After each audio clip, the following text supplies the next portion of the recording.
Welcome back to Trading Strategy number 3, day 115. Recognizing something does not mean you can profit from it. This is going to be a lesson you will learn over time. Once you recognize your trade setup, you must next take the right actions. We have shown you the right actions to take. There will be times you look at the charts, see your trade setup, and not place the trade.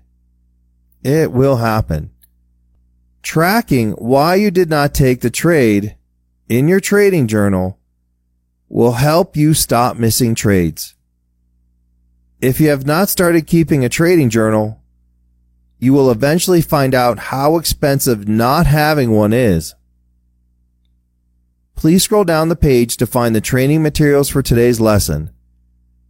Thank you for being with me today, and I'll see you in tomorrow's lesson.